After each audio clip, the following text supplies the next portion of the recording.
안녕하세요. 금융시사를 알려주는 남자 금신남입니다. 안녕하세요. 금융꿈나무 장보미입니다. 보미님, 미국 여행 가보신 적 있어요? 아니요, 가본 적 없는데 이제 코로나도 잠잠해졌으니까 꼭 한번 가보려고 합니다. 특히 가보고 싶은 도시가 있을까요? 저는 샌프란시스코요. 이 히피의 성지로 잘 알려져 있잖아요. 그렇죠. 그래서 이곳에 가서 이 머리에 꽃을 꽂고 스콧 맥킨지의 샌프란시스코를 들으면 그 노래 정말 좋죠. 네, 아무래도 제가 히피가 된 것 같은 그런 기분이 들지 않을까 싶습니다. 네, 샌프란시스코 과거에는 정말 좋았는데요. 근데 지금 도시의 현황을 보면은 딱히 가고 싶은 도시는 아니죠. 과거형인가요? 지금 샌프란시스코는 더 이상 사랑과 평화의 대명사가 그럼 아니라고 봐야 할까요? 보미 씨는 놀라실 수도 있지만요. 조금 과장해서 말하면 영화 배트맨 속 고담시티를 연상케 할 만큼 샌프란시스코는 많이 쇠퇴했습니다. 이번 시간은 글로벌 탑 도시에서 미국의 골칫거리가 된 샌프란시스코에 대해 이야기해 볼까요? 네, 좋습니다. 근데 충격이 정말 크네요. 저는 샌프란시스코는 이 소수자를 품고 사랑을 전하는 동네 대명사라고 생각했거든요. 네, 그렇죠. 과거엔 정말 그랬죠. 실리콘밸리, 스탠퍼드 대학, 골든 게이트 브릿지 등 미국을 대표하는 굉장히 영향력 있는 도시이기도 했죠. 그러게요. 또 새삼 이렇게 열거해보니까 제가 생각했던 사회적인 지역의 그 특징뿐만 아니라 경제적으로도 미국을 상징하는 대단한 도시네요. 이 샌프란시스코는 언제부터 이렇게 성장을 하게 된 건가요? 샌프란시스코의 성장은 세계 2차 대전 때 태평양 함대의 해군기지가 들어서면서부터 시작됐는데요. 해군을 위한 탄약과 장비 공급을 위해 다양한 기업이 샌프란시스코로 이동하면서 도시가 점차 성장했습니다. 그럼 그때 들어온 그 다양한 기업들이 이후 실리콘밸리의 서막을 이루는 건가요? 네, 특히 1990년대부터 시작된 IT 혁명은 샌프란시스코를 미국의 대표 도시로 만들었죠. 세계 최고의 투자자, 엔지니어, 과학자, 기업가가 실리콘밸리에 정착해서 애플, 구글, 페이스북, 테슬라, 엔비디아 등 수많은 글로벌 기술 기업을 탄생시켰습니다. 아니, 이렇게 멋진 동네가 어쩌다가 고담시티가 되었다는 거죠? 구체적으로 어떤 문제들이 화두가 되고 있는 건가요? 그쵸. 이게 어떻게 보면 말도 안 되는데요. 드림시티였던 샌프란시스코가 악몽의 도시가 되었습니다. 마약을 비롯한 범죄율도 굉장히 많이 늘었고요. 기업 및 고급 인력이 빠져나가면서 도시는 점차 슬럼화가 진행되고 있습니다. 이 영원할 것 같았던 사랑과 평화의 도시에 대체 왜 이런 일이 벌어진 걸까요? 범죄에 대해 관용적인 정책을 추진했을 때부터 비극이 시작됐는데요. 2014년 안전한 이웃과 학교법이 통과되면서 중범죄의 기준이 되는 피해액을 $50에서 $90로 굉장히 크게 올렸죠. 그리고 마약을 혼자 사용하는 경우에는 경범죄로 처벌하게 됐습니다.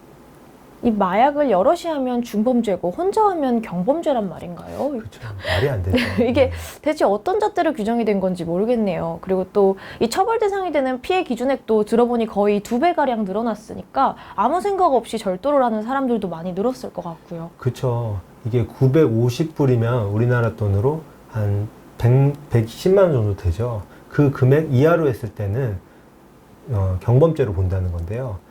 그렇기 때문에 법이 시행된 이듬해인 2015년부터 샌프란시스코의 범죄율은 크게 증가했습니다. 여기서 더 나아가 2020년에 당선된 제시 보우딘, 이 사람은 샌프란시스코 지방검찰청 검사장인데요.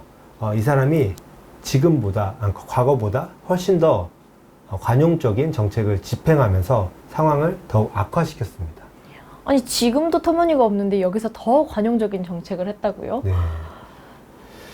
그것도 감옥에 자리가 없다는 이유로 이런 관용적인 정책을 펼쳤는데요. 집행을 느슨하게 하자 2020년부터 샌프란시스코의 마약 사용과 범죄율이 더 크게 증가하게 됩니다. 이렇게 말하면 좀 그렇지만요. 남의 돈 훔쳐도 크게 벌도 안 받고 마약을 해도 혼자 하면 경범죄라고 하면요. 나쁜 마음 먹고 범죄 저지를 사람들은 많이 늘어날 수밖에 없을 것 같아요. 그렇죠. 사람의 마음이 좀 그렇죠. 범죄를 저질러도 처벌을 안 받게 된다면 범죄를 저지를 수 있는 인센티브가 훨씬 커지는 거죠. 2022년 통계에 따르면요.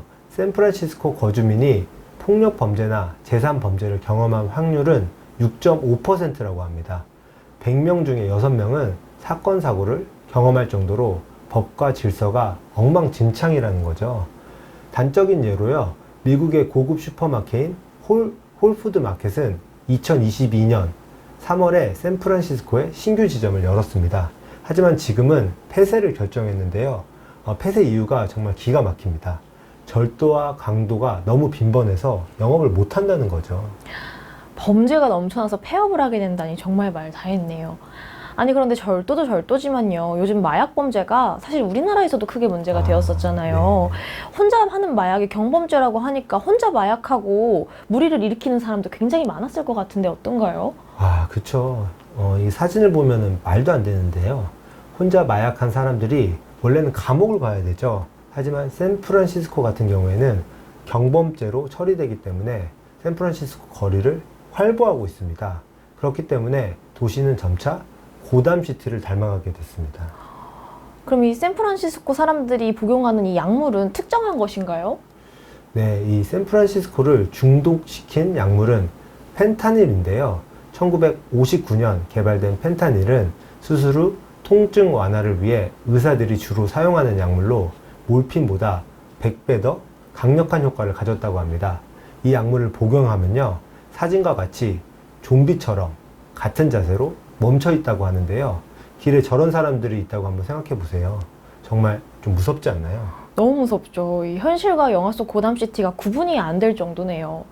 그런데요, 또 한편으로 생각해보면 아무리 범죄가 늘어났다고 해도 미국의 상징적인 경제 도시인데 이렇게 갑자기 슬럼화가 될 수 있는 건가요? 왠지 이유가 범죄에 관용적인 정책을 취했다는 것 외에도 또 다른 게 있을 것 같은데 또 어떤 이유가 있을까요? 네, 말씀해 주신 것처럼요. 실리콘밸리를 중심으로 다양한 기술 기업이 있죠. 그리고 그곳에서 일하는 수많은 직원들이 있습니다. 근데 우리가 또 중요한 게 있죠. 항상 얘기하는 코로나19. 코로나19가 발생하면서 대부분의 기업이 재택근무를 시행하게 됐죠. 그러면서 기업의 오피스 수요를 급격히 감소시켰습니다. 굳이 회사에 머물지 않더라도 일할 수 있는 가능성이 열리니까 실리콘밸리의 오피스들도 급격히 줄어들기 시작한 거군요. 네, 맞습니다. 그 점이 굉장히 중요한 팩터 중에 하나인데요. 게다가 2022년 4월 이후에 경기 침체로 기술 기업들은 대규모 인원 감원을 진행하기도 했습니다. 그 결과 2023년 현재 샌프란시스코의 공실률은 32% 수준인데요. 서울의 공실률을 생각해보면 엄청나죠. 서울의 공실률은 지금 서울 같은 경우에는 오피스 같은 경우에는 특히 강남은 공실률이 거의 없는 수준입니다. 그러네요. 한국이랑 비교하니까 더욱더 그 격차가 심각하게 느껴지는데 이 재택근무로 실리콘밸리 부근에 굳이 살지 않아도 일을 할 수 있으니까 이 사람들은 동네를 벗어나게 되고 샌프란시스코는 관용적인 그런 범죄에 대해 관용적인 정책을 취하다 보니 범죄자들만 순 동네에 판을 치면서 아주 위험한 동네가 되어버린 그런 상황이네요. 네, 정말 말도 안 되는 상황이죠. 이 샌프란시스코에 증가하는 마약 사용, 범죄율, 공실률은 마치 몰락한 도시인 디트로이트의 발자취를 따라가는 것 같습니다. 깨진 유리창 하나를 방치해 두면 그 지점을 중심으로 범죄가 확산되기 시작한다는 깨진 유리창 이론 역시 샌프란시스코의 몰락을 잘 설명하는데요. 사소한 무질서를 방치할 경우 나중엔 지역 전체로 확산될 가능성이 높아지겠죠. 사장님 말씀을 들어보니까요, 이 평화의 도시 샌프란시스코는 유리창의 균열을 너무 오래 그냥 방치했던 것이 아닌가 싶습니다. 그러게 말이에요. 마약 사용과 범죄율이 오르던 시점에 샌프란시스코가 제대로 관리했다면 지금의 위기가 오지 않았을 텐데요. 정말 안타깝습니다. 오늘은 사랑과 평화의 도시에서 마약 중독자들의 고담시티를 몰락해버린 샌프란시스코를 주제로 이야기를 전해드렸습니다. 오늘의 주제가 도움이 되셨다면 앞으로도 많은 관심 부탁드리겠습니다. 네, 지금까지 금융시사를 알려주는 남자 금신남 금융꿈나무 장봄이었습니다. 감사합니다. 감사합니다.